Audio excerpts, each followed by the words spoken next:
antes quiero decirles de que ya desde hoy está habilitado la creación de los grupos para TP.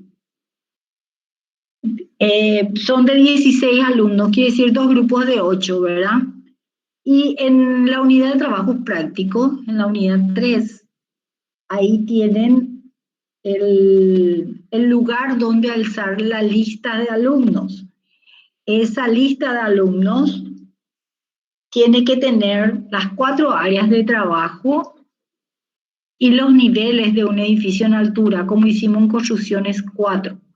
O sea, tenemos subsuelos, planta baja, planta tipo y azotea.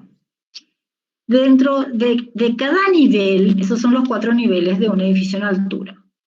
Cada nivel tiene sus 4 áreas, tiene arquitectura, estructuras, instalaciones convencionales, instalaciones especiales.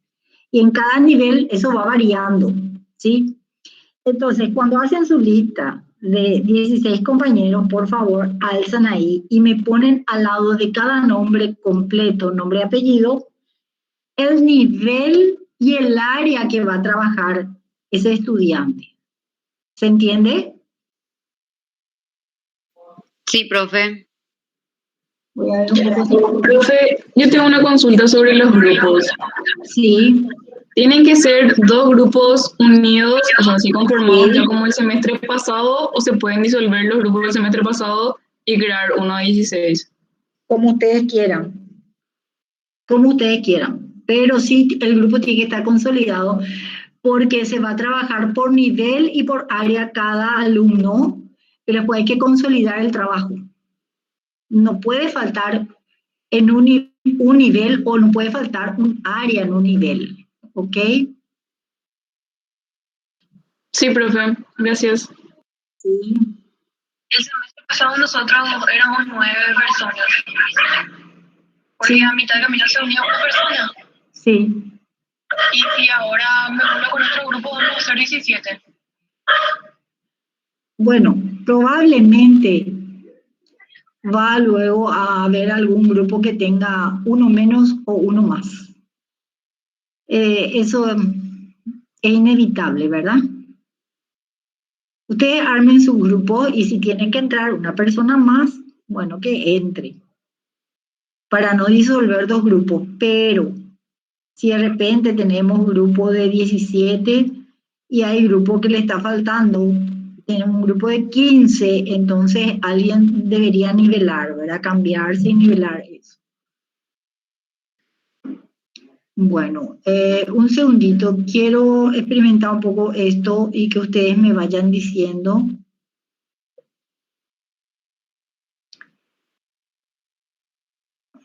A ver.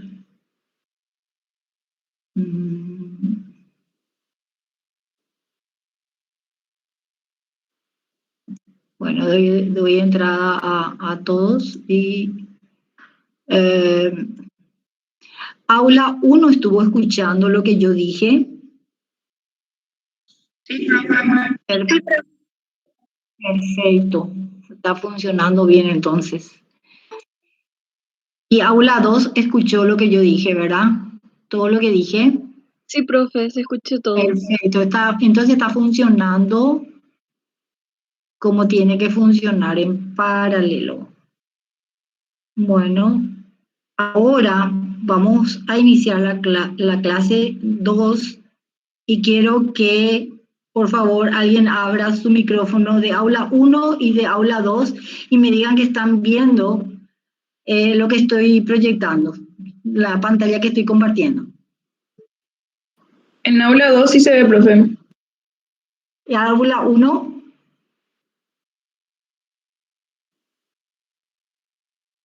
Sí, profesor. Perfecto, muchas gracias. Bueno, vamos a empezar entonces. Les pongo hora de acceso porque después yo tengo que compartir pantalla y ya no me está permitiendo seguir dando acceso, ¿verdad?, a las personas. Entonces, por eso es que dispongo tiempo de entrada. Bueno, ¿qué vamos a ver en la clase 2? la documentación adjunta a un proyecto ejecutivo. Un proyecto ejecutivo no es ni por asomo lo que se hace en los talleres, eso es anteproyecto, ¿sí? Un proyecto ejecutivo abarca todos los planos, todos los cálculos, todos los detalles, absolutamente todo tiene que estar contemplado. Cuando hablo de cálculos, no solamente hablo de cálculos estructurales, hablo de cálculo de las instalaciones, de la potencia de las bombas que se tienen que utilizar, del sistema de ascensor, del sistema de climatización, del tipo de pararrayo, de todo, absolutamente todo. Ese es un proyecto ejecutivo completo y se llama ejecutivo porque se va a construir ese proyecto, ¿verdad? ¿Qué más acompaña al proyecto ejecutivo? Y acá tenemos un listado. Primero tenemos las especificaciones técnicas, que vamos a hablar de lo que es la especificación técnica de un proyecto y cómo se elabora. Después está la planilla de cómputo métrico, que es la medición de todos los rubros que componen la construcción, ¿verdad?, de nuestro edificio. Y para poder realizar esa medición, ese cómputo métrico, necesitamos el proyecto ejecutivo completo, o si no, hay partes que van a quedarse sin contemplar o sin medir. El listado de rubros. El listado de rubros acompaña al cómputo porque primero vamos a tener un listado de rubros de trabajos a ejecutar en obra, ¿verdad? Que es lo que va a hacer que se vaya construyendo mi edificio. Entonces el listado de rubro es todas las obras en todas las áreas y en todos los niveles que se tengan que construir.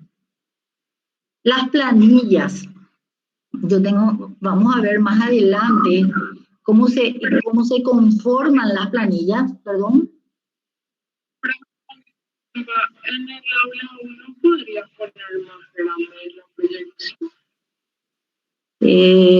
A ver un poco, esperamos un segundito, mi proyección está al 100%. Y en el, voy a ver acá, un segundito, también al 100% está en aula 1 también, en ambas aulas. Ok, no, nada. Bueno. Porque yo también veo. ¿Ves pequeño también? Sí, profe, se ve. Y yo tengo al 100%, voy a ver si puedo ampliar un... Lo que pasa es que ahí ya me sale de pantalla a mí. A ver. Voy a enfocar en el medio. Me voy a ir bajando. Ahí amplié al 150. Se sigue viendo la misma cosa, profe. Compartir tu pantalla y compartir otra vez, porque a veces se suele trabar. Seguro voy a estar al 100% y nosotros seguimos viendo trabado.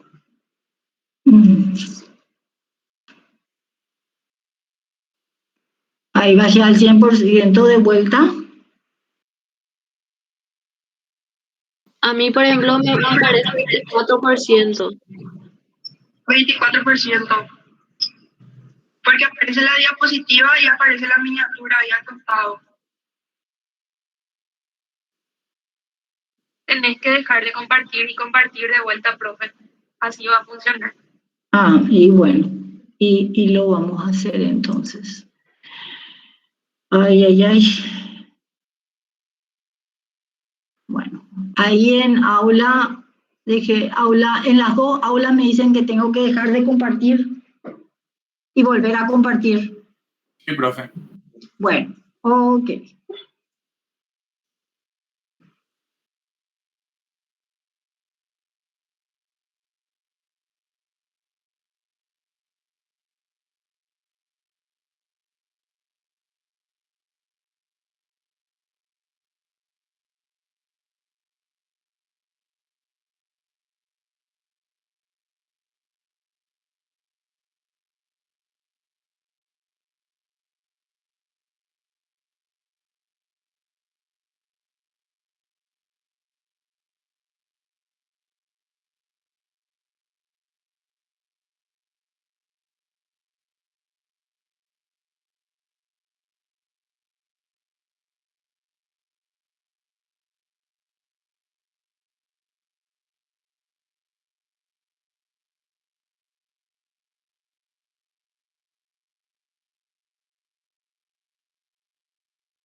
Todo está en la plataforma, ¿sí?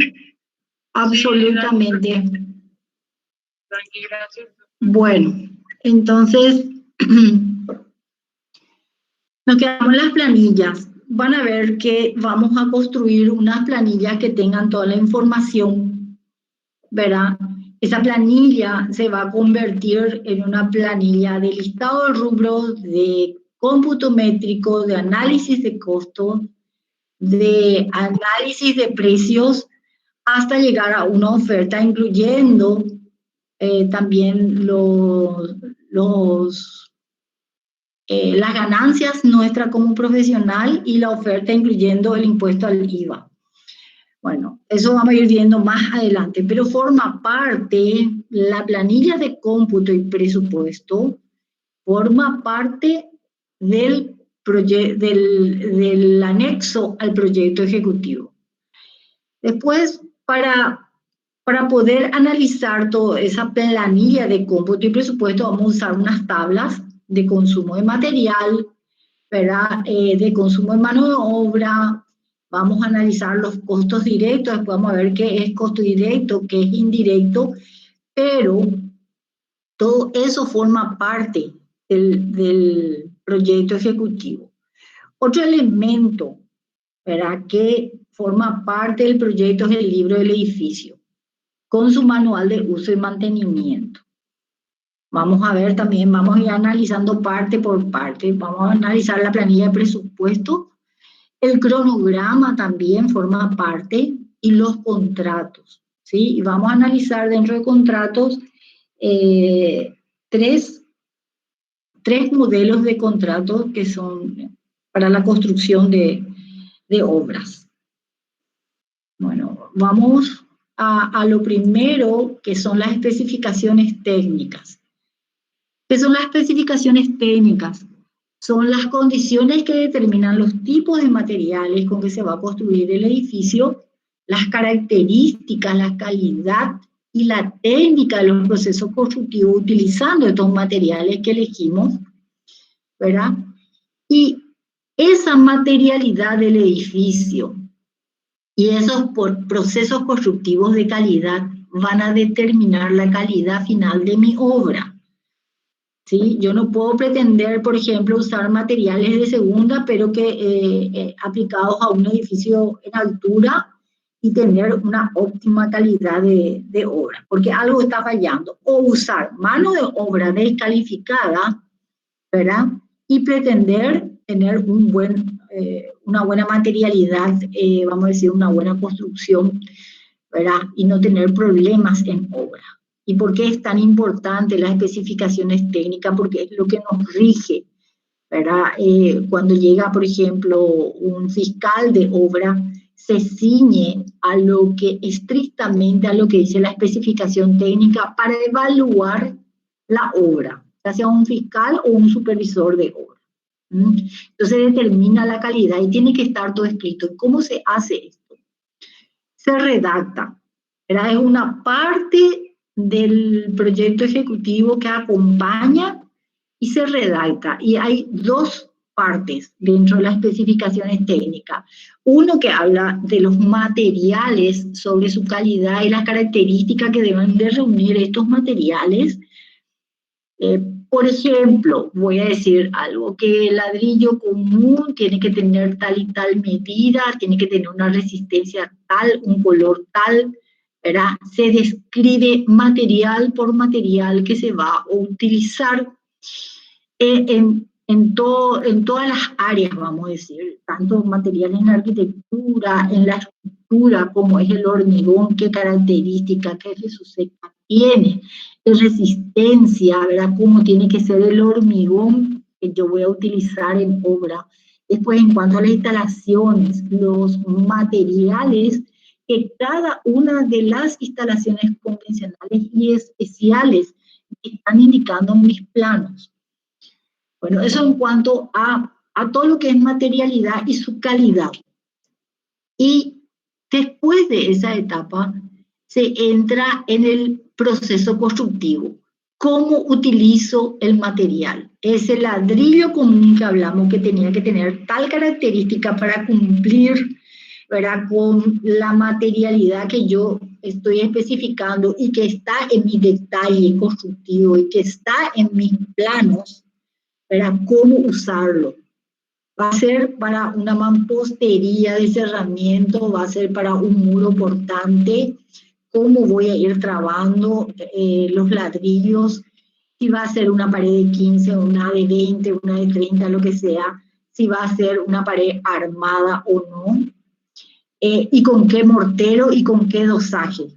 Entonces, primero se habla de todos los materiales y después la aplicación de esos materiales dentro del proceso constructivo. Entonces es un libro, más o menos lo que se redacta, ¿verdad? Pero forma parte y es muy importante esta redacción porque llega el fiscal con la especificación técnica y en la mano y los planos que tienen que estar en obra, entonces empieza a recorrer y a aprobarme o no, tanto el material como el proceso constructivo.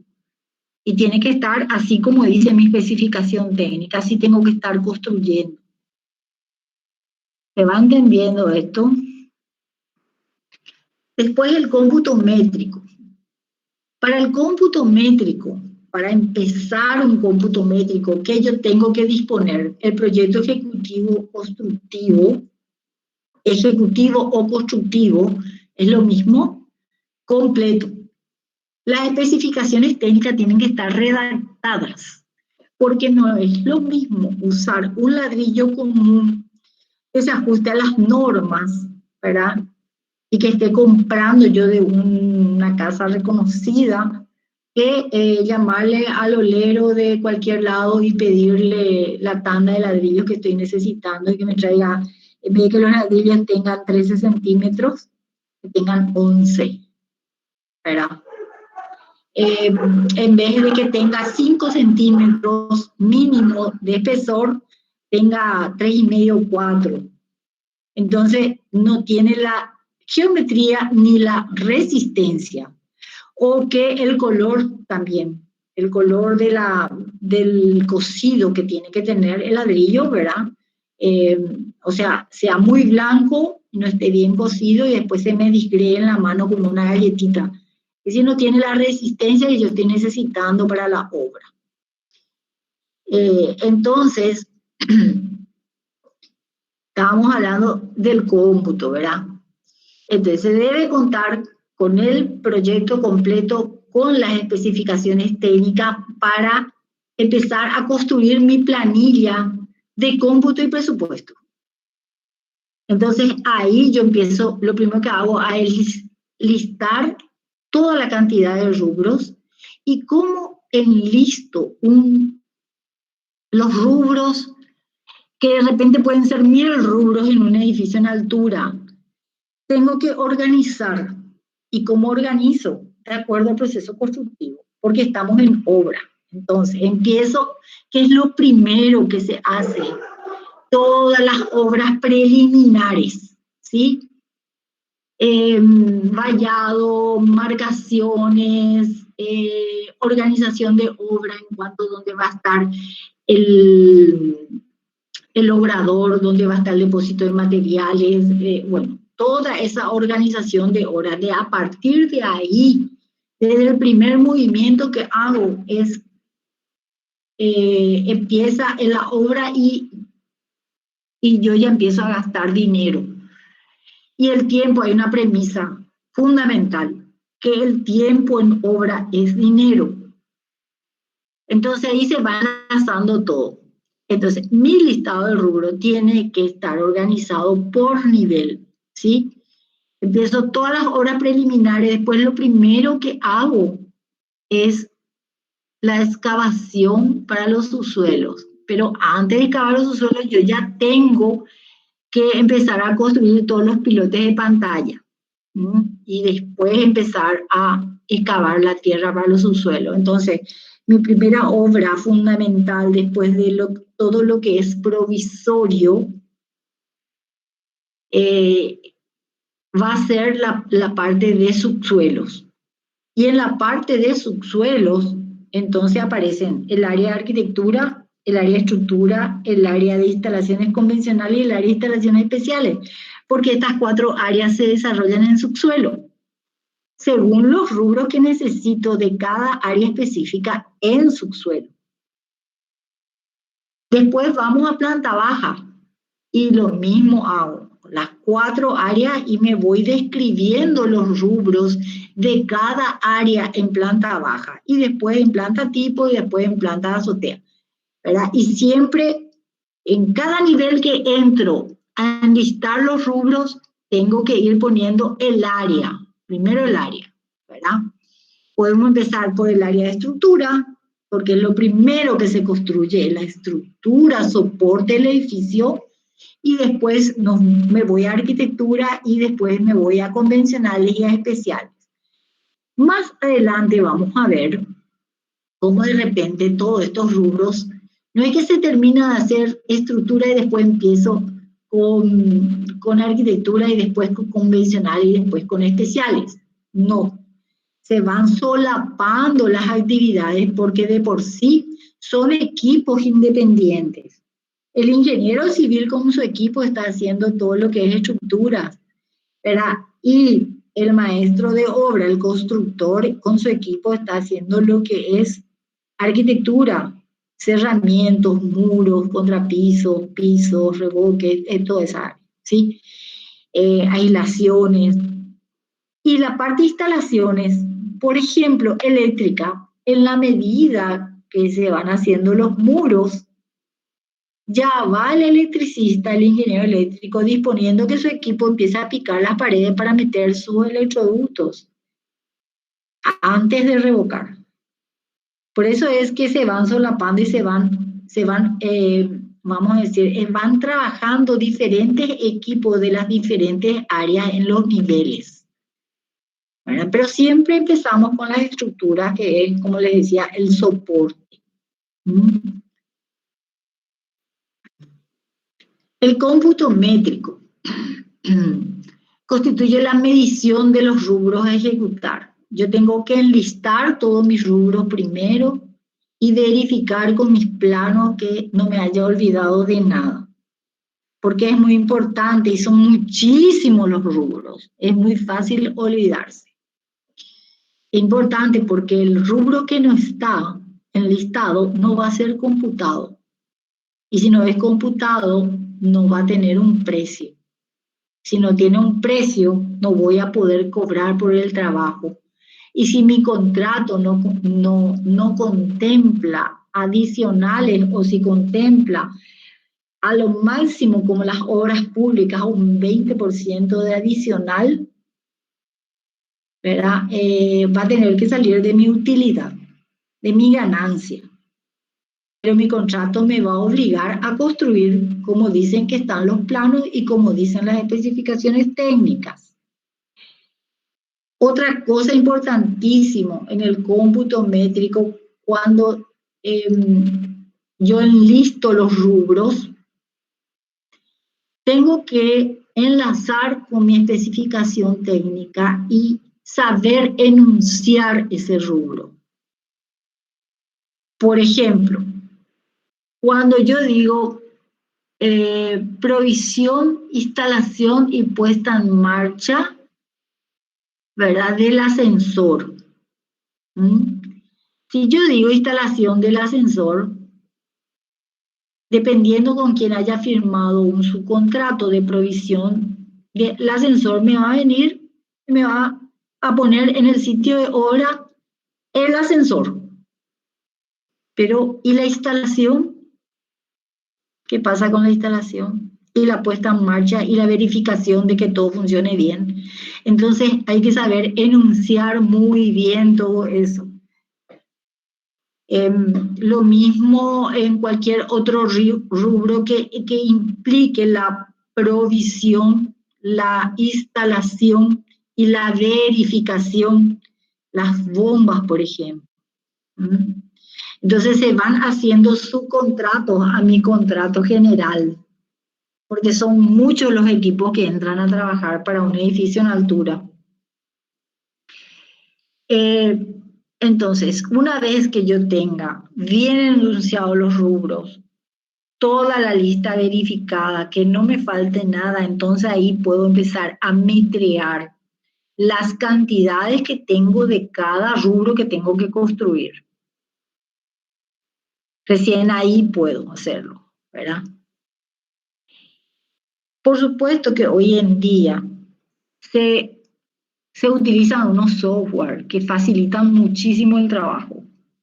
Pero si yo no tengo luego noción, esta cátedra lo que pretende es mostrarles a ustedes en qué consiste el trabajo. Lo mismo que hay unos software que es para sacar los presupuestos. Pero si yo no sé qué cargar en ese software, entonces voy a tener problemas. Y voy a perder licitaciones o de repente voy a ganar concursos privados y después me van a demandar. Porque va a llegar un momento que había sido que me olvidé una cantidad de rubros que van a salir de mi ganancia y va a llegar un momento en que ya voy a estar perdiendo en obra y voy a abandonar la obra y ahí va a venir la demanda. Y es todo un problema. Entonces, eso se va, vamos a decir, enlazando un tema con el otro, ¿verdad? Y la idea es que ustedes tengan una noción general en esta cátedra de lo que implica este trabajo, que si bien es fácil y nosotros vamos a hacer un trabajo práctico donde cada persona va a tener un área y un nivel donde va a trabajar, unido todo ese grupo, cada uno con su parte, nos va a dar una visión general de lo que es este trabajo. Que una vez que se hace y se comprende, y es muy fácil, después es repetir el proceso.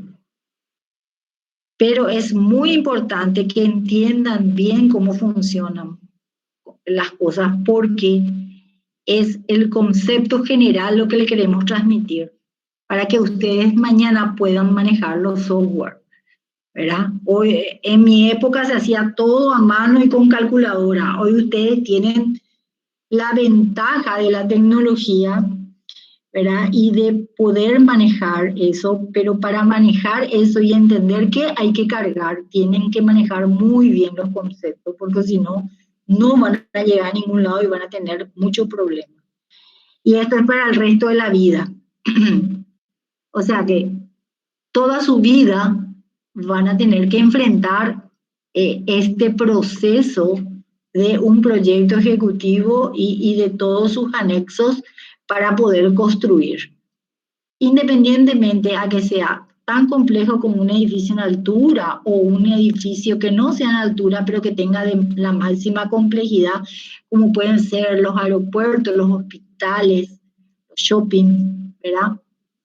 O cualquier proyecto que tengamos, incluso una vivienda social. El proceso es el mismo. Lo que va cambiando es la envergadura del proyecto. Y ahí se va complejizando, ¿verdad? Entonces, cuando hablamos de planilla y cuando hablamos del listado de rubro y hablamos de la especificación, eso está enlazado porque yo en mi especificación y en mi enunciado de ese rubro, yo ya tengo que hacer referencia, por ejemplo, el ejemplo muy sencillo acá, es la provisión y la instalación de una canilla de cocina, que si yo no pongo la referencia, el propietario me va a exigir la más cara. Y yo le estoy poniendo la otra, la de plástico. O sea, yo le estoy poniendo esta canilla, pero como no especifiqué bien, el propietario pretende esta otra. Y hay 4 veces diferencia de precio. En costo nada más. Bueno. Entonces el cómputo métrico, en el cómputo métrico también vamos a usar tablas. El uso de las tablas contribuye en la elaboración expeditiva de los cómputos y los presupuestos, ¿verdad? Las tablas tienen que ver también con los cálculos de estructura, los cálculos hidráulicos, los de desagüe, los de PCI, los cálculos de iluminación, de refrigeración, y también están las tablas de uso de materiales. ¿Qué cantidad? Volvamos al ejemplo tan sencillo de los ladrillos. Si yo hago hacer un muro de ladrillos comunes, tengo que especificar que es de ladrillos comunes, ¿verdad? ¿Cuántos ladrillos voy a necesitar para hacer ese muro? Entonces me voy a la tabla que me dice que por metro cuadrado voy a necesitar 60, pero siempre hay un coeficiente de seguridad de desperdicio porque los ladrillos se rompen. Entonces es un material que no puedo comprar exactamente los 60 que entran. Si es que yo dibujo según la medida del ladrillo, me entra 60 en el papel. Pero en obra hay un desperdicio porque hay roturas, ¿sí? Entonces me dice la tabla que tengo que usar 65 ladrillos por metro cuadrado. Ladrillo común de tal medida, ¿verdad? Para un metro cuadrado de mampostería, pero resulta ser que yo tengo 10.000 metros cuadrados o más. Entonces, por eso es que se usan las tablas, y las tablas siempre vienen por unidad de medida. 1 metro cuadrado de mampostería, 1 metro lineal de instalación de cañería, 1 metro cúbico de cargamento de hormigón, ¿sí? Por unidad de medida te da los componentes que voy a necesitar para hacer ese 1 metro cuadrado de mampostería, tanta cantidad de ladrillo y tanta cantidad de mortero con tal dosaje. O para hacer 1 cúbico de hormigón, tanto de cemento, tanto de arena, tanto de triturada, tanto de agua, tanto de aditivo plastificante, por ejemplo, ¿verdad? Entonces, siempre es por la unidad de medida. Y después yo multiplico por lo que me creé en mis planos que tiene todo mi edificio. Pero para eso se usan las tablas.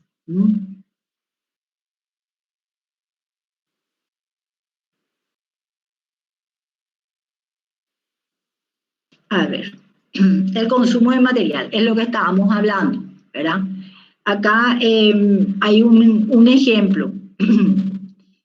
Los consumos de materiales por rubro está determinado por el proceso constructivo definido ya de la concepción del proyecto y que está escrito en la especificación técnica, ¿sí?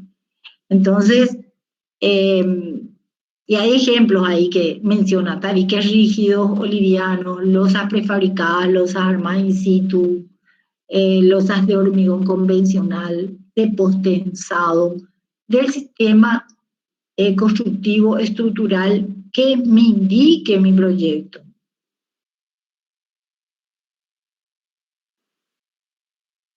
Bueno, después está la mano de obra.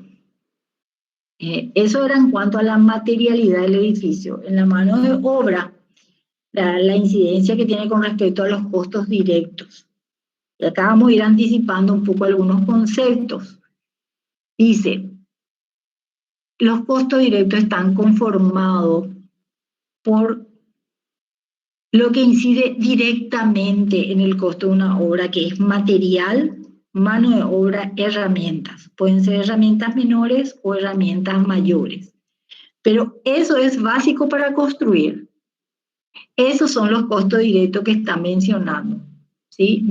Costo directo es lo que incide directamente y costo indirecto es lo que incide indirectamente. Y después vamos a ver cuál es su concepto. Pero acá ya menciona el costo directo porque estamos hablando de materiales y estamos hablando de mano de obra y estamos hablando de algunas herramientas para poder construir. Esos 3 componentes es básico para la construcción, ¿sí? Y se llaman costos directos por eso. Después vamos a ver qué es el libro del edificio. El libro del edificio es un conjunto de documentos escritos y gráficos que registran el historial de incidencias técnicas, jurídicas y administrativas del edificio y que permite poner a disposición del propietario del edificio o de la comunidad de propietarios los datos e instrucciones necesarias para su utilización adecuada, para poder llevar a cabo el mantenimiento y las obras de reparación o de reforma o de rehabilitación posteriores a un siniestro, ¿verdad? Es por tanto un documento útil a la hora de exigir responsabilidades en el caso de que el edificio se ocasionara algún problema derivado de la ejecución de obra o también del mantenimiento de obra. Ustedes saben que como profesionales arquitectos tenemos responsabilidad civil sobre nuestras obras por 10 años ante los vicios ocultos que puedan surgir en ese tiempo. ¿Eso qué significa? Que yo terminé mi obra.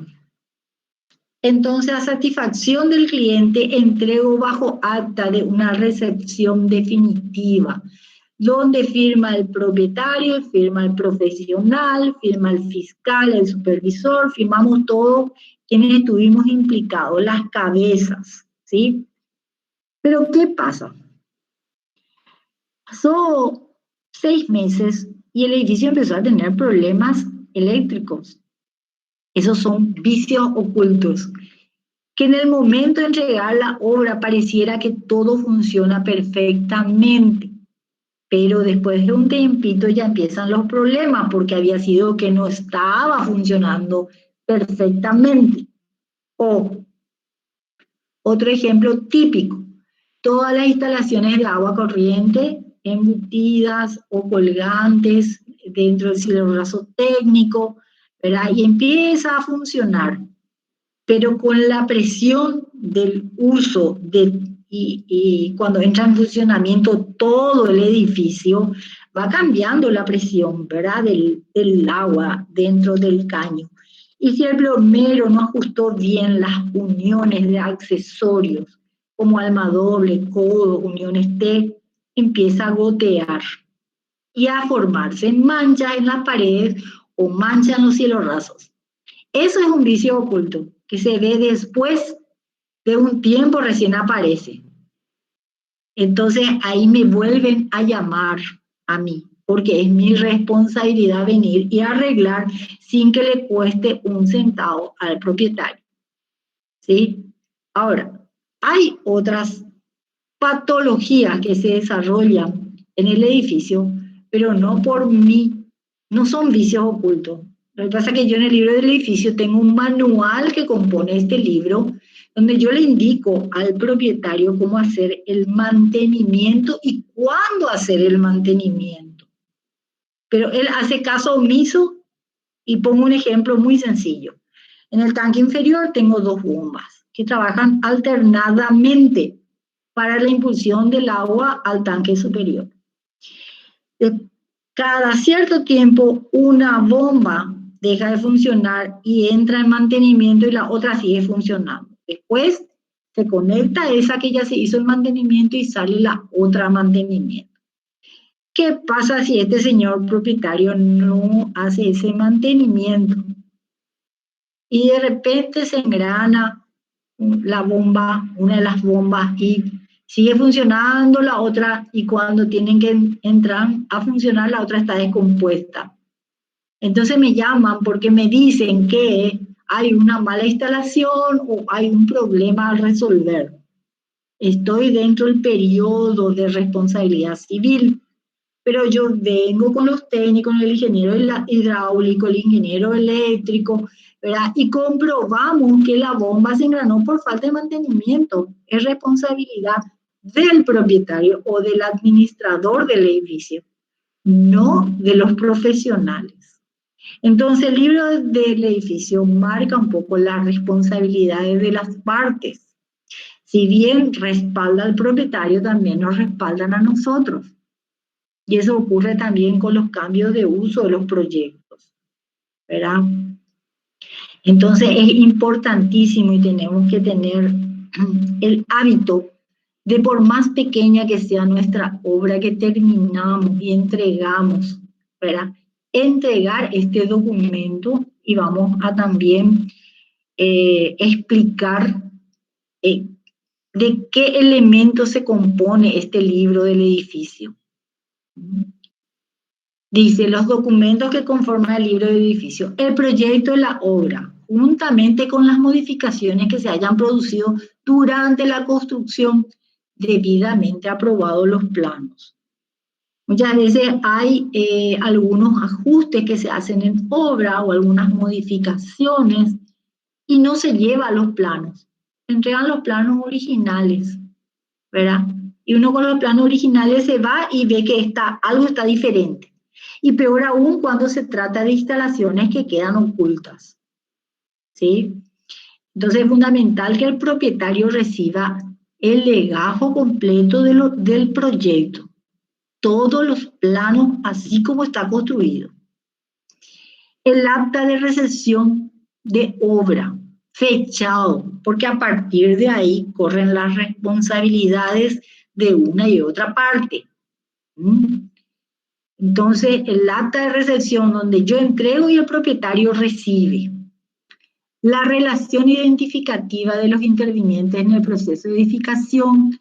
¿Qué significa eso? Los nombres de todas las empresas que estuvieron trabajando en el edificio. Por ejemplo, yo, cabeza de equipo, arquitecto, su contrato a una empresa de climatización. ¿Quiénes son? Contactos, quiénes son las personas, las cabezas, ¿verdad? No el empleado que vino a instalarme el evaporador del aire, no. ¿Quién es la persona, el ingeniero que estuvo coordinando los trabajos con su equipo? Lo mismo quien trabajó en las estructuras, el ingeniero civil, lo mismo el ingeniero geotécnico, ¿verdad? Quien hizo el estudio de suelo.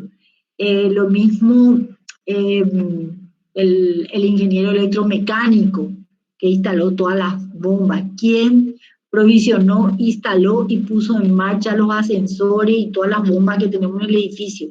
O sea, esas son las partes que intervinieron en el proceso de construcción y que tienen que estar detallados cuáles son las empresas subcontratadas y qué responsabilidad, en qué área trabajó cada uno y quién es la cabeza de ese equipo y su contacto, ¿sí?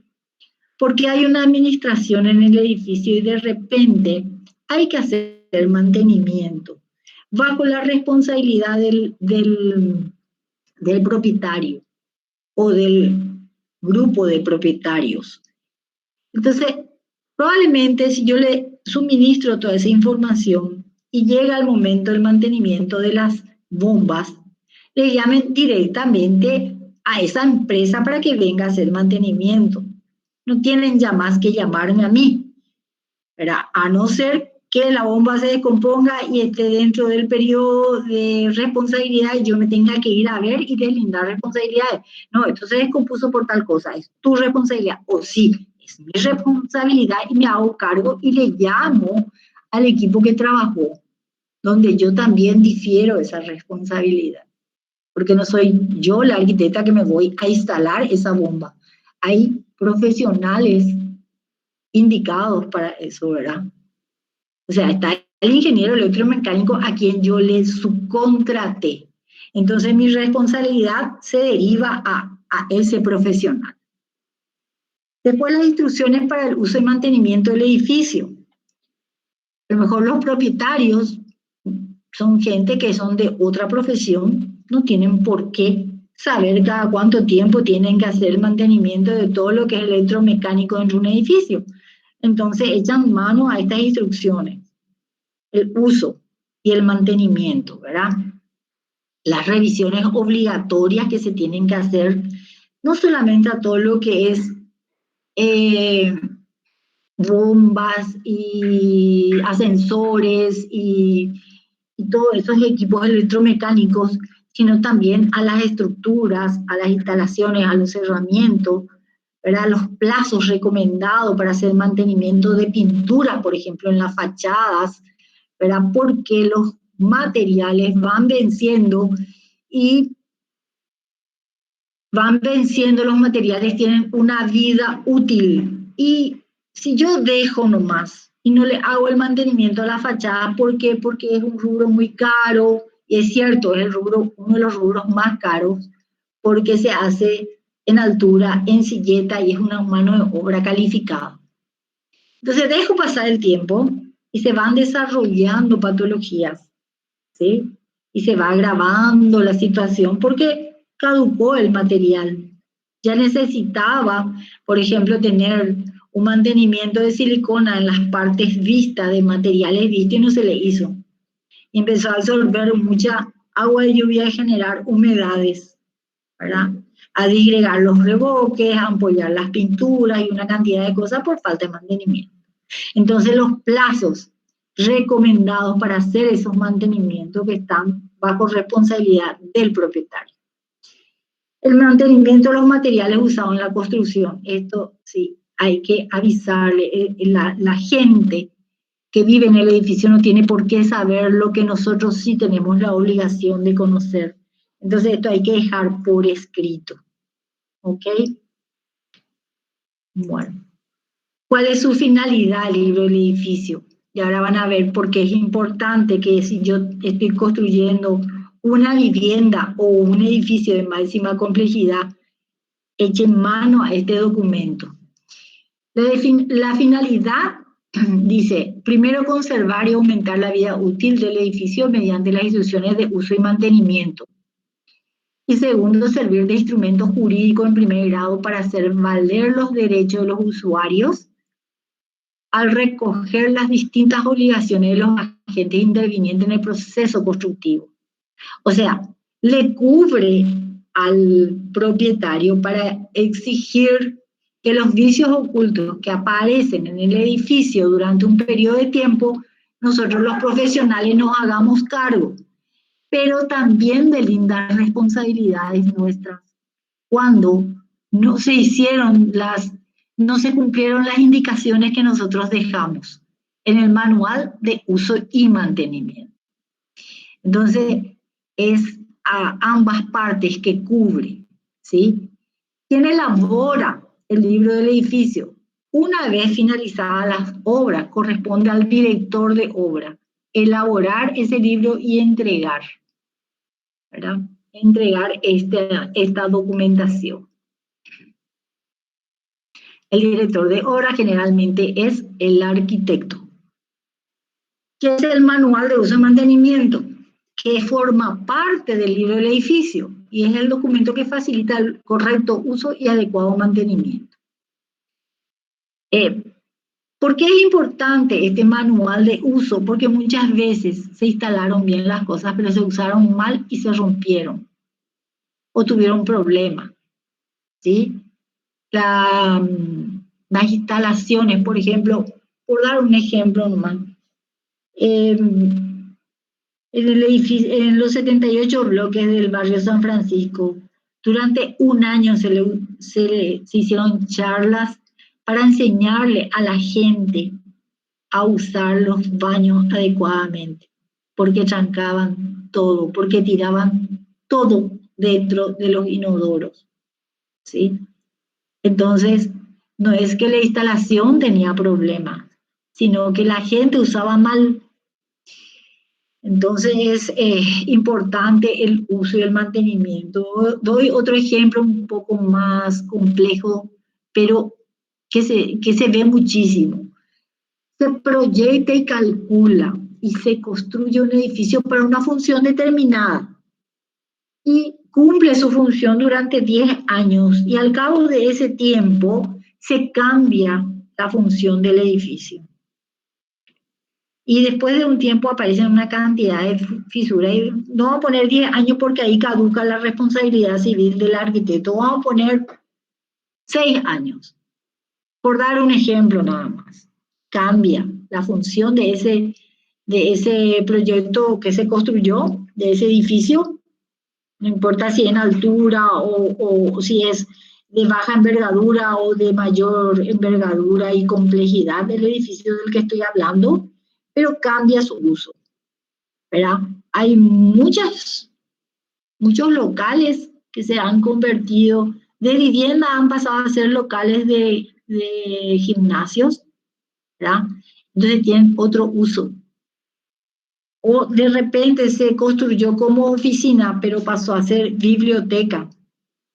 Entonces no se calculó para eso, ¿verdad? O pasó a ser discoteca, peor, ¿verdad? ¿Por qué? Porque hay una cantidad de vibraciones que no fueron contempladas en el cálculo y empieza a haber una cantidad de fisuras y me llaman, ¿verdad? Y me dicen de que se construyó mal, que tiene problemas, y no, el cambio de uso es lo que está generando ese problema. Entonces, por eso es importante dejar por escrito para qué se proyectó, cómo se calculó, ¿verdad? ¿Cuál es la resistencia estructural del edificio? Entonces, el que va a cambiar de uso tiene que contemplar eso y tiene que recurrir también a un profesional que entienda, a un arquitecto, a un ingeniero.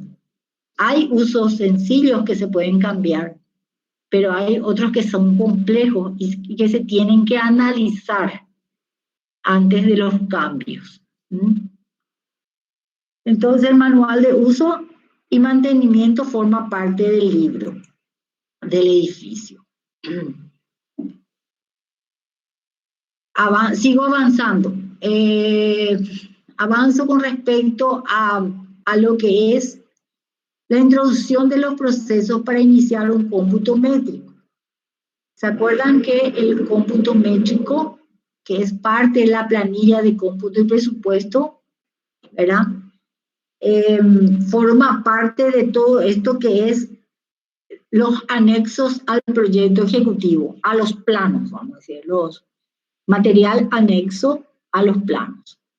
Entonces tengo que tener fundamentalmente el conjunto de planos, ¿verdad? Para iniciar el proceso de cómputo métrico.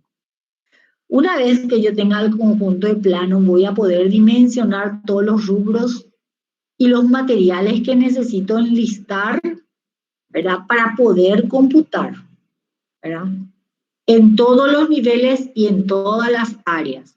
Y voy a elaborar la planilla y voy a munirme del uso de tablas de consumo en materiales y el consumo de mano de obra.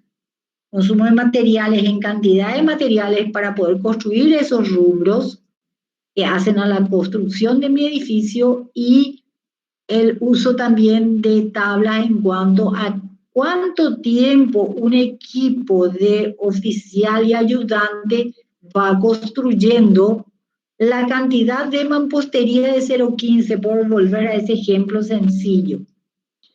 Porque en un edificio tengo miles de metros de mampostería, pero también tengo un tiempo, un plazo de ejecución, ¿verdad? Y si, entonces, ajustándome a ese plazo de ejecución, yo voy a ver cuántos equipos voy a necesitar para poder entregar a tiempo mi obra. Porque si no, no voy a estar un año y medio construyendo el edificio, sino voy a estar 5 años. Entonces, la cantidad de equipos va a ir bajando el tiempo de ejecución y ajustándome al plazo y poder establecer también un cronograma de obra.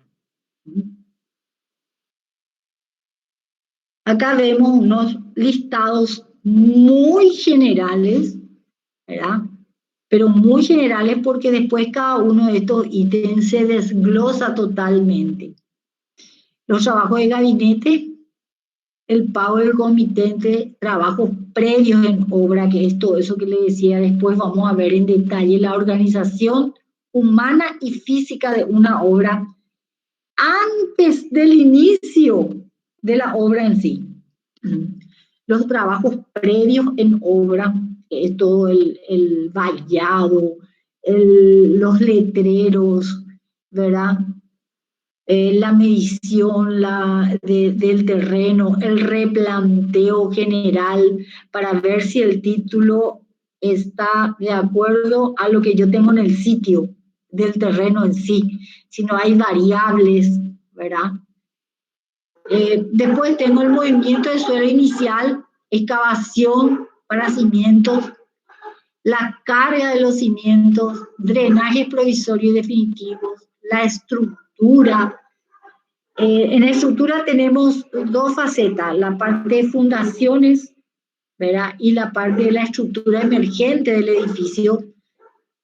Después tenemos la parte de albañilería, ahí tenemos todo lo que es mampostería, contrapiso, pisos, revoque, pintura, todo eso, O sea, ven cómo se va desglosando todo. Después tenemos techos, contrapisos, carpinterías, cielos rasos, revoques, zócalos, revestimientos, vidrios, piscina, jardinería, instalaciones. Esta lista no quiere decir que se hace todo esto primero, después entran las instalaciones, no, que va todo, vamos a decir, van encadenándose uno con otro y en simultáneo se van haciendo las cosas. Entonces vemos todas las instalaciones, ¿verdad? Tanto las convencionales como las especiales. Esta es una planilla general que es la que finalmente nosotros le entregamos al propietario, ¿verdad? Nuestro cliente. Pero no es la planilla sobre la cual nosotros vamos a trabajar. La planilla que nosotros vamos a trabajar para poder llegar a este precio unitario, precio total, vamos a tener que analizar los costos directos e indirectos y las utilidades para llegar a los precios, ¿sí?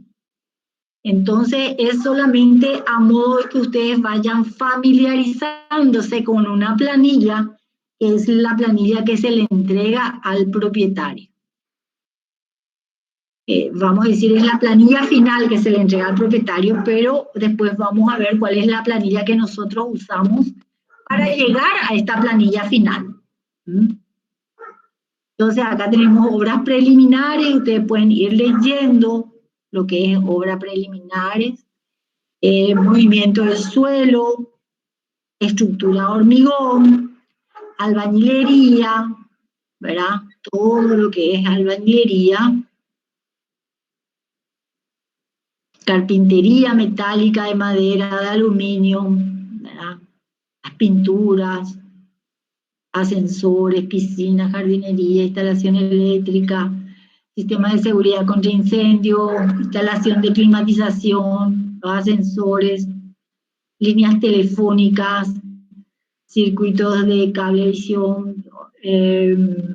Hoy ya tenemos todo con fibra óptica, todo el sistema de instalaciones especiales de internet y de televisión y todo. Las instalaciones hidrosanitarias, ¿verdad? Todos esos rubros después se van desglosando y de repente, dependiendo del proyecto, de la funcionalidad del proyecto, de la función del proyecto, voy a tener otras obras más especiales en el caso que fuera un hospital, un aeropuerto, lo que sea, ¿verdad? Esto así re básico, muy básico para ir teniendo una idea. Bueno, ¿y qué es lo que le presentamos nosotros al cliente? Y le presentamos un precio total, ¿verdad? ¿Por qué? Porque lo que teníamos acá arriba, nuestro enunciado, un poquitito acá, nuestro enunciado teníamos el número que organiza mi ítems, ¿verdad? El rubro, que es el listado de todos los procesos de obra que tengo que hacer, la unidad de medida en que se mide ese rubro, la cantidad que yo medí en los planos que existe de cada rubro, el precio unitario que multiplicado por la cantidad me va dando los precios totales de cada rubro, que finalmente me va a dar un precio total, que es este. Que si yo le agrego el IVA, tengo la oferta. La oferta se constituye en un solo monto aplicándole el impuesto IVA. Ahí recién es oferta. Yo no puedo decir que estoy ofertando algo si no está incluido el IVA, si es solamente mi precio. Porque puede decir, no, pero sabes que ese precio le faltaba el IVA. No, no funciona así. Tiene que ser con el IVA incluido. Y después, de ahí en más, yo puedo saber el precio por metro cuadrado porque tengo toda mi superficie construida, ¿verdad? Y la oferta, y si yo divido, me va a salir el precio por metro cuadrado, y estos son meros ejemplos, ¿eh? El precio por metro cuadrado que me costó mi edificio con toda la complejidad que conlleva el edificio. Entonces, volviendo un poco al principio, donde hablábamos, esto es muy general, líneas generales, ¿verdad? Llegamos al número 4, donde yo tengo la planilla de presupuesto, cómputo y presupuesto para entregarle al cliente, porque después vamos a ver la que nosotros vamos a analizar para llegar a esta planilla que le vamos a entregar al cliente. Después nos va a faltar para completar todo lo que es documentación adjunta, el cronograma de obra. ¿En qué tiempo yo me voy a ir construyendo todos estos rubros que componen la totalidad de mi edificio? ¿En qué tiempo? Para eso nos va a servir el cronograma físico-financiero. Físico porque me va a ir mostrando los tiempos de ejecución, y financiero porque me va a ir mostrando la cantidad de dinero que voy a ir invirtiendo en esos tiempos. Y es muy importante esto del cronograma, porque el cronograma no solamente me establece el tiempo total de mi obra, sino que me va estableciendo, y eso lo vamos a ver más adelante, me va estableciendo el tiempo por cada rubro de ejecución. Y yo cuando sé que tengo tantos miles de metros de mampostería que hacer y ya tengo el dato de la cantidad de materiales que tengo que comprar, y el cronograma me está diciendo que toda esa mampostería tengo que hacer en tanto tiempo, entonces yo puedo pedirle a mi proveedor que me vaya suministrando en obra, porque el hecho de que yo me quede sin material en obra porque pedí tarde o porque me falló mi proveedor, es un tiempo que pierdo, ¿verdad? Que en ese rubro me está faltando material y no puedo avanzar, y ese tiempo es dinero. ¿Por qué dinero? Porque hay una inversión muy grande, que cuanto más corto sea el tiempo de retorno, que el edificio esté terminado, que yo empiece a vender los departamentos, ahí empieza el retorno de capital. Entonces los intereses son menos. Si mi edificio tardó muchísimo porque yo tuve una desorganización total en mi obra, ¿qué va a pasar? Que finalmente me va a salir más caro mi edificio, ¿verdad? Me va a salir más caro. Entonces ustedes van a ir teniendo idea de cómo el tiempo es dinero en obra y que no puede faltar material porque eso implica atraso. Y si yo tengo atrasos que me van marcando en mi cronograma, mi contrato va a decir que me van a cobrar multa. Esas multas se van descontando de mis utilidades, ¿verdad? Entonces, por eso es que el contrato es importante, y vamos a ver 3 tipos de contratos para obras también, con sus cláusulas y cómo se aplican en diferentes tipos de obra los contratos, para que ustedes sepan elegir los contratos a la hora de firmar con el propietario, ¿verdad? Y el contrato cubre a ambas partes, ¿sí? Bueno, yo quiero saber si hay algunas consultas que hacer. Todo esto, a ver, todo esto está en cada unidad. En la clase, voy a dejar de presentar.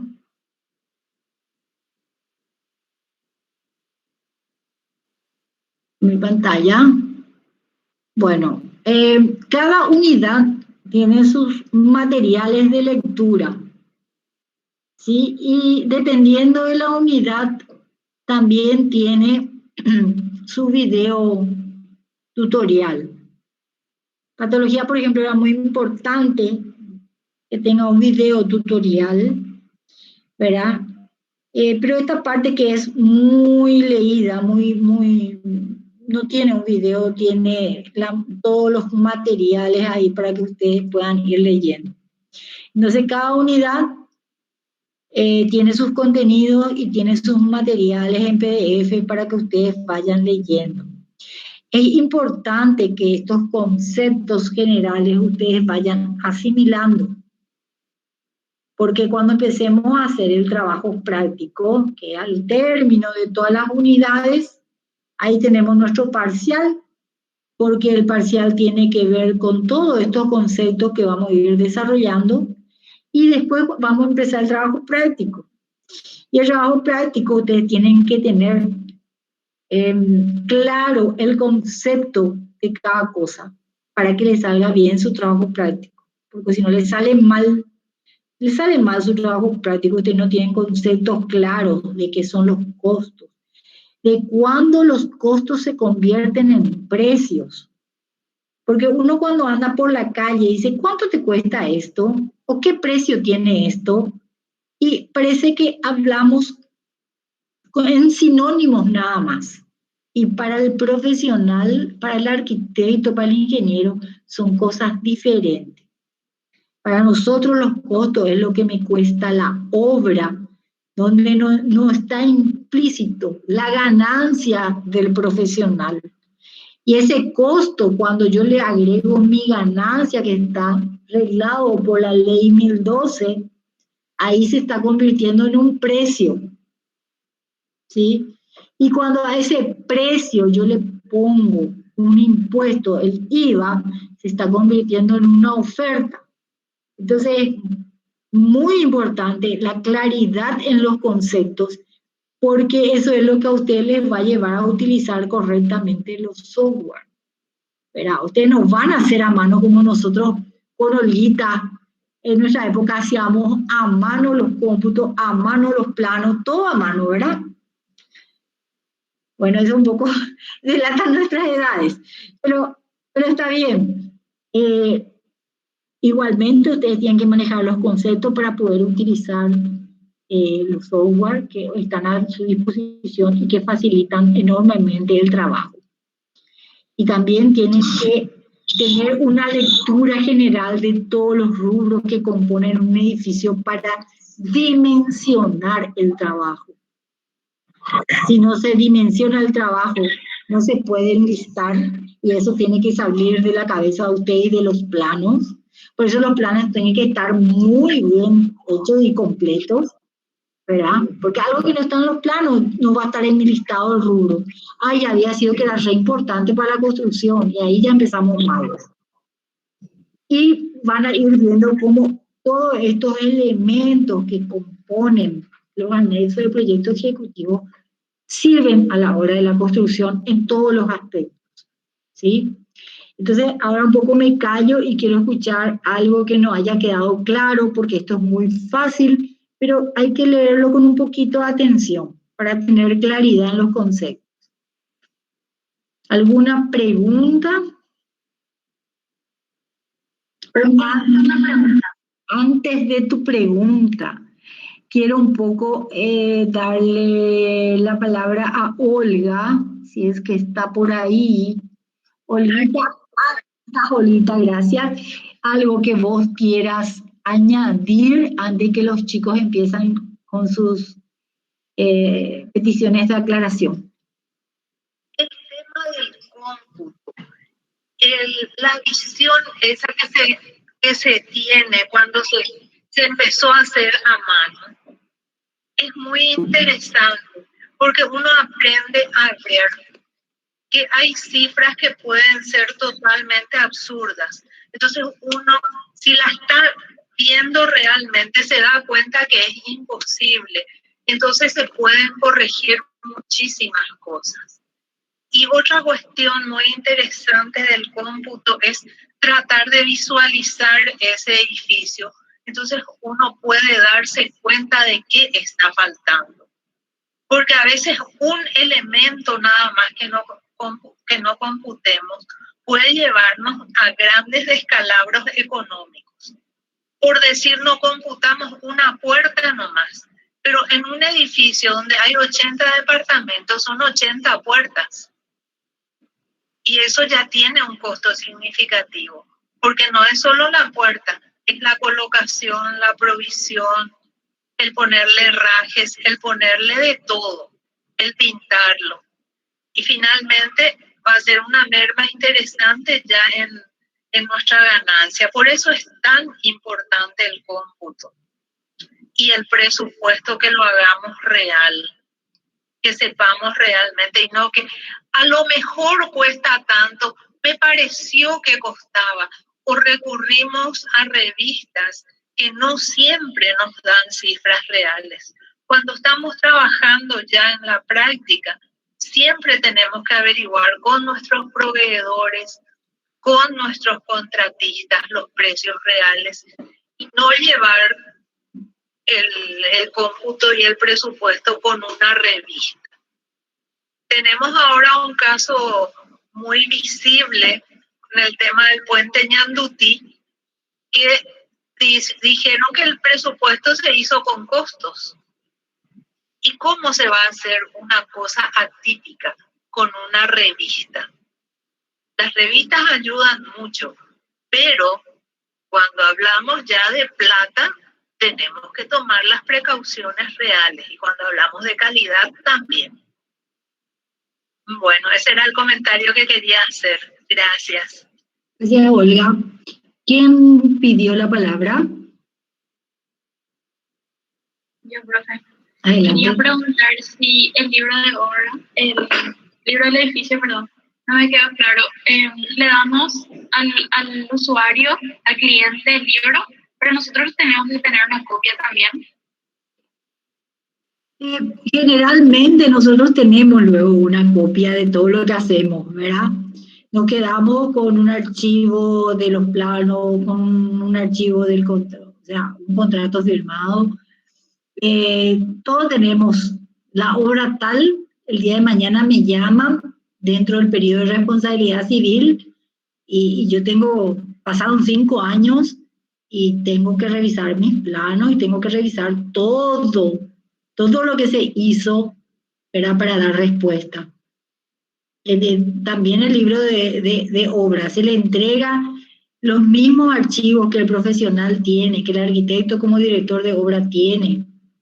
Se le entrega al dueño del edificio, al propietario.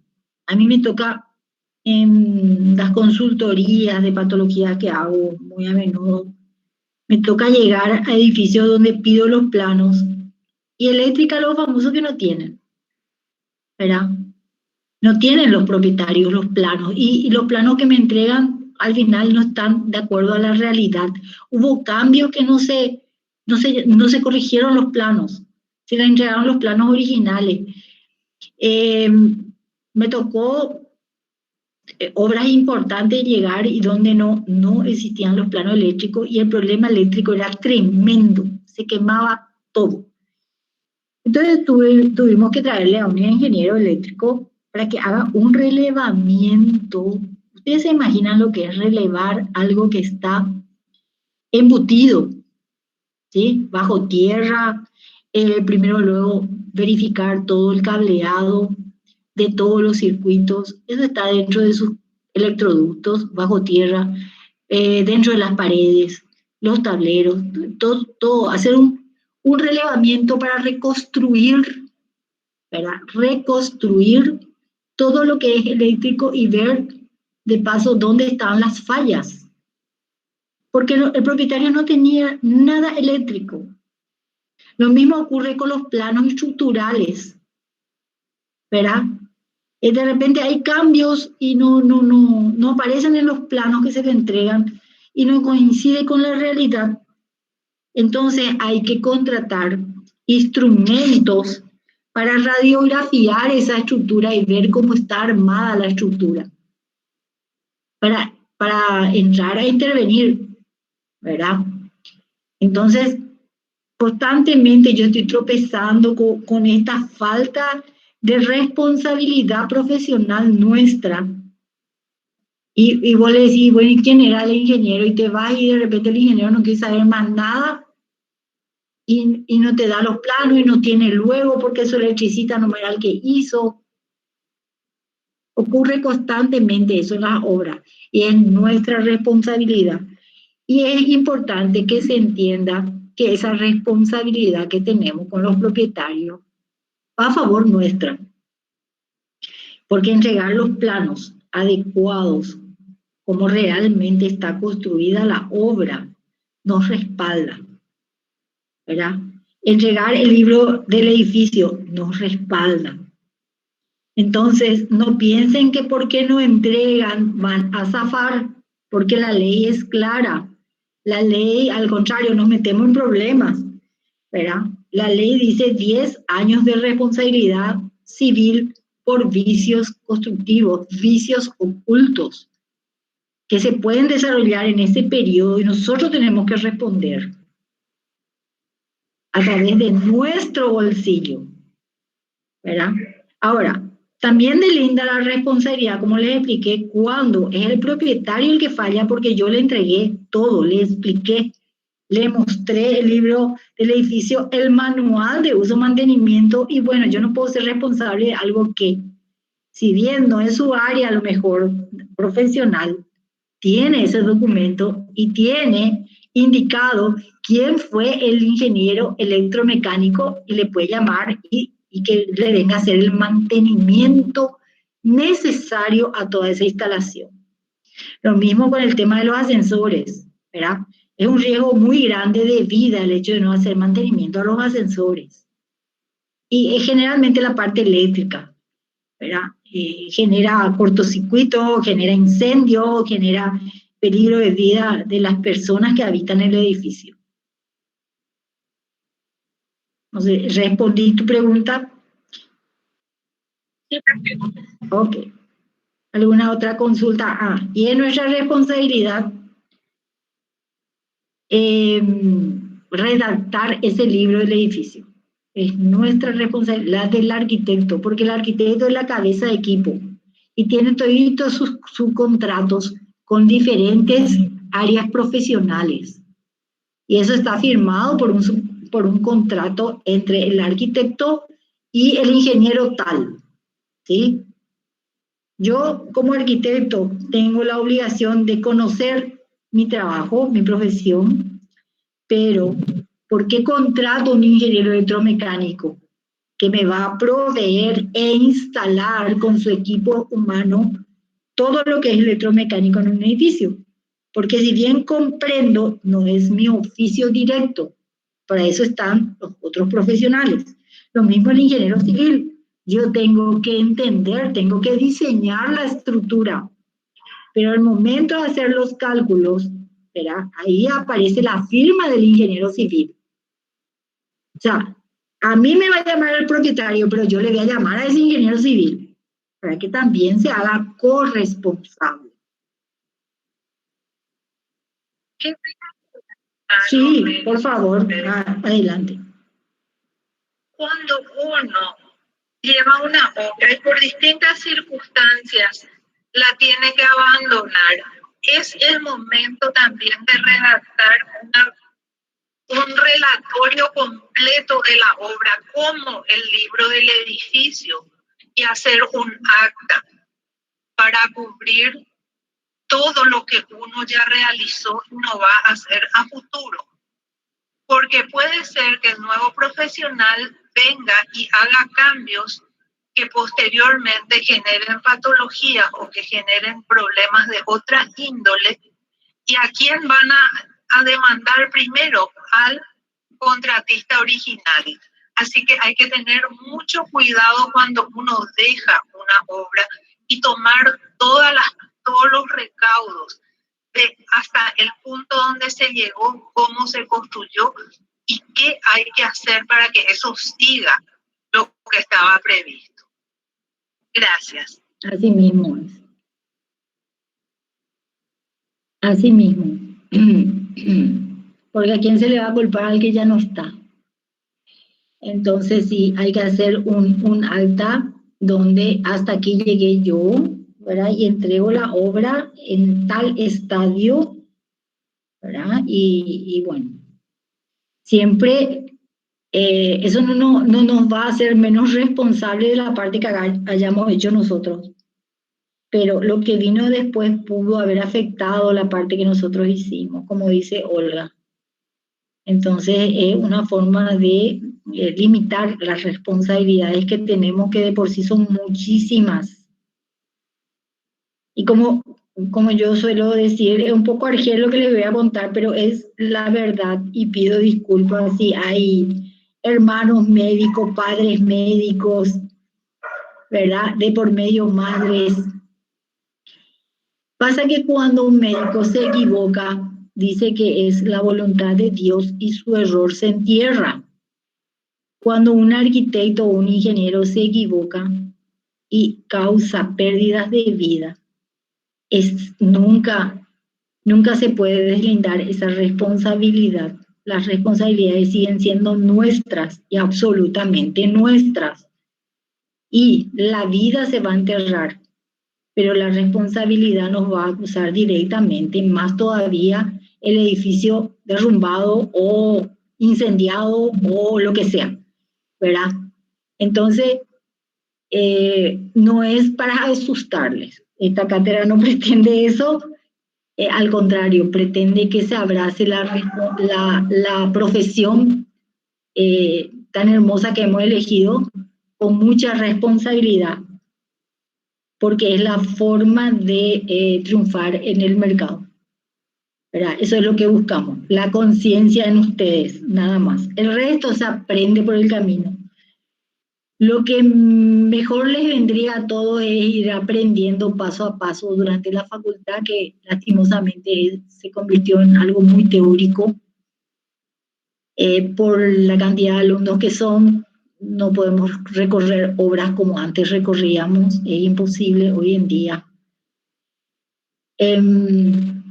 Pero el hecho de ir trabajando durante el periodo de estudio, aunque la verdad es que hay veces que retarda el hecho de terminar la carrera, ese trabajo retarda, pero nos da una experiencia previa importantísima, ¿verdad? Que hacer la carrera de un tiro y salir al mercado y empezar a aprender por la propia costilla de nuestros propios errores.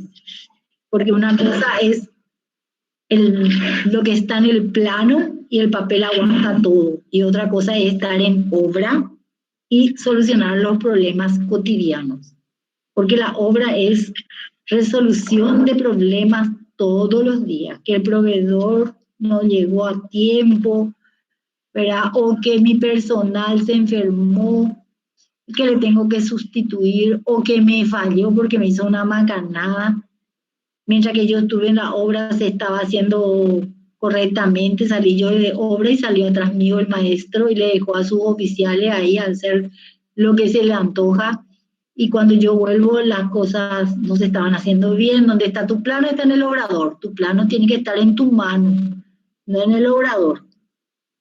Y tiene que haber una cabeza de equipo cuando yo no estoy en obra. Y eso significa también que yo tenga la responsabilidad de contratar mano de obra calificada. No por ahorrar mano de obra, voy a contratarle, perdón,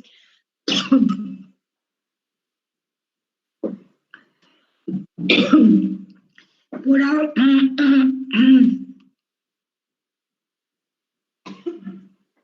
parece que me estoy quedando sin voz. Hola, ¿se me puede estornar? Sí, que cuando nosotros vamos a contratar a alguien para obra, que nos va a estar haciendo nuestra mano ahí en el lugar, tenemos que contratar a una persona que sea realmente capaz. No podemos hacer, y me voy al paralelismo con el médico, de contratar al médico nuevo para urgencias, porque se presenta la urgencia y no sabe qué hacer. Y eso mismo pasa en la obra. Y es que se presenta una urgencia y la persona es inexperta, no va a poder resolver y no va a poder hacer la función que nosotros necesitamos. Por eso es muy importante la elección de todo el personal que va a trabajar con nosotros, porque la responsabilidad final es nuestra. Y tenemos que conocer y saber qué va a hacer la gente que está con nosotros. Así como también tenemos que conocer a fondo todos los materiales que vamos a usar, todas las técnicas que se van a emplear. Y en el caso de que muchas veces en la actualidad se da de usar materiales nuevos o técnicas nuevas que muchas veces todavía no están suficientemente estudiadas o acabadas, eso tiene que figurar también en nuestro contrato, de que tales tecnologías pueden llegar a tener algunas dificultades. Entonces, la persona que nos contrató acepta esa circunstancia y se ve quién va a pagar llegado el momento, si uno va a pagar todo el profesional o va a hacer un arreglo conjunto con el propietario. Si los dos toman el riesgo o va a tomar uno solo. Todo ese tipo de situaciones hay que prever cuando estamos haciendo nuestro trabajo de investigación previa a la realización de la obra. Todo lo más que se pueda hay que escribir siempre. Todo hay que escribir, porque uno puede llegar a un acuerdo verbal fantástico. Pasó una semana, todo el mundo se olvidó. Entonces, en obra hay que acostumbrarse a llevar todo por escrito. Se va a hacer un cambio, se le presenta una nota al propietario donde se indica que por tal circunstancia va a haber tales cambios, entonces él firma un conforme. Todo tenemos que documentar y esa es una costumbre que cuesta mucho incorporar, pero por experiencia les puedo decir que sí vale la pena. Porque llega el momento en que pasaron 5 años, el propietario quiere saber algo de su obra, que le pasa tal cosa y no sabe qué es. Entonces está la documentación, se analiza conjuntamente y se ve qué hacer y quién tiene que asumir. Porque si nosotros no previmos eso, probablemente tengamos que asumir solos. Por eso es muy importante cuidar y siempre llevar todo escrito, aunque tardemos unos días más. Sobre el tema, ahora que recuperé la voz, sobre lo que contaba Olga, les quiero comentar algo que me tocó vivir. Ustedes van a decir, un poco improbable, es totalmente probable. Pasa que el inversor que va a hacer un edificio quiere en el menor tiempo posible que se construya ese edificio, porque quiere el retorno de su capital. Cuanto más tiempo tarda, el dinero cuesta más caro, porque hay fluctuaciones, variación de precios en materiales, en combustible y todo se transporta y afecta que varíe el precio del cemento por especulación o porque realmente, como ocurrió este año, el río estaba tan bajo que no se podía transportar el clinker, que es la materia prima para fabricar el cemento, y tampoco se podía traer del exterior porque todo el río Paraguay, desde Brasil hasta el río de la Plata, estaba con una bajante tremenda y las barcazas no podían transportar el clinker, entonces escaseaba el cemento por falta de materia prima, ¿verdad? Entonces, esas son las variables que hacen que un presupuesto pueda tener algún adicional o no, o varió el combustible, varió el cemento, varió la mano de obra, ¿verdad? El salario mínimo varía y te varía la mano de obra. Entonces, cuanto antes se termine la obra, el inversor tiene más rápido retorno de capital. Entonces, hoy en día se trata de instalar tecnologías que son más rápidas a las que nosotros estamos acostumbrados y que son tecnologías tradicionales en nuestro país. son muy buenas tecnologías. En el norte, en países europeos, Estados Unidos, Canadá, de hecho que la construcción en seco es un sistema o prefabricado, es el sistema corriente de construcción, ¿verdad? Lo que nosotros cuando importamos eso, tenemos que analizar cómo es nuestro clima, cómo es nuestra mano de obra, está familiarizada o no con esas tecnologías que son más rápidas en la construcción. Bueno, les cuento que hay edificios que tienen toda su estructura, ¿verdad? Y sus cerramientos externos se los hacen con placas, directamente con placas. Algunas placas funcionan bien, requieren mayor mantenimiento en sus juntas, pero funcionan bien. Otras no tanto, otros tipos de placas no tanto por el clima. Entonces es cuestión de analizar eso porque después lo rápido resultó que fue todo un problema. Todo un problema porque en las juntas de las placas se resecaban rápidamente por la dilatación y contracción. Las juntas se resecaban y empezaban a aparecer fisuras sobre los acabados y a través de esa fisuración de entre las juntas de placas y placas a meterse la lluvia, ¿verdad? Y generar patologías asociadas a la humedad. Entonces, de repente, en un mismo edificio, una orientación respondía súper bien ese sistema constructivo, y en la orientación oeste, donde tiene demasiado asoleamiento en nuestro país, tenía dificultades, tremendas dificultades. Entonces, todo eso hay que analizar. Y ahí es donde el inversor, ¿verdad?, tiene que entender de que hay tecnologías que son rápidas, y vamos a verla ahora en esta charla que vamos a tener con un invitado externo, internacional, el sistema Forza, ¿verdad?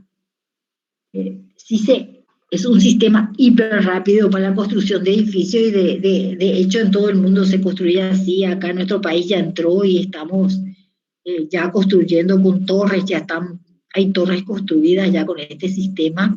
Es impresionante el tiempo y la cantidad de rubros que se acortan en los plazos de ejecución. Entonces, ¿está funcionando bien esta tecnología para nuestro clima, para nuestro medio o no? Y yo creo que sí apuesto a esto. Por eso le invité a la cátedra para que les dé una charla. El ingeniero Iván Botero se va a enlazar desde Colombia con nosotros y bueno, y ojalá que sea de provecho para todos porque realmente es muy interesante la tecnología. Y hay otras que son muy buenas, pero que analizando nuestro clima, yo diría, apliquemos, pero en el interior del edificio, donde el asoleamiento no hace estragos, o donde los saltos bruscos de temperatura que tenemos en nuestro país no perjudican la materialidad del edificio. Ustedes me van a decir, ¿cuándo hay saltos bruscos de temperatura? Y yo les cuento que los materiales sufren muchísimo con nuestro clima. Nosotros tenemos un clima extremo para los materiales, incluso últimamente para nosotros también, ¿verdad?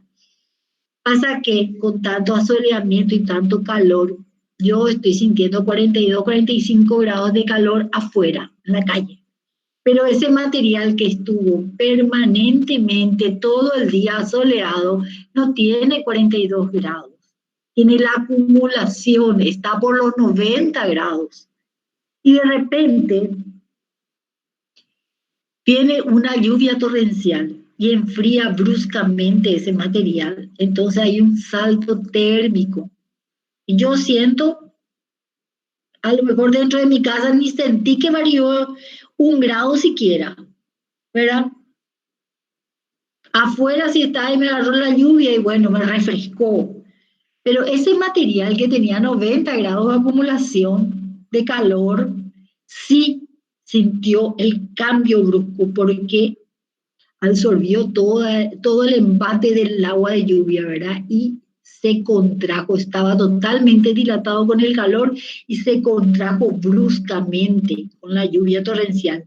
Y al rato paró esa lluvia torrencial y vuelve a salir el sol y se vuelve a calentar el material y a dilatar otra vez, ¿verdad? Entonces, esos saltos bruscos en la materialidad generan una cantidad impresionante de fisuras y a través de esas fisuras se generan una cantidad de otras lesiones que se van encadenando, lesiones patológicas que se van encadenando. Entonces, cuando nosotros tenemos que elegir el sistema constructivo y la materialidad de nuestro edificio, tenemos que pensar dónde estamos, en qué país y con qué clima, ¿verdad? Y tener en cuenta eso para elegir los materiales, incluso para diseñar el proyecto. ¿Ok? Y así es como vamos a ir viendo en esta cátedra cómo vamos enlazando todos nuestros conocimientos, ¿sí? Y esto es para el resto de la vida. Se van a acordar de Olga, de Nadia y de Mary siempre. Espero que se acuerden bien de nosotros. Bueno, ¿más preguntas o está todo muy claro?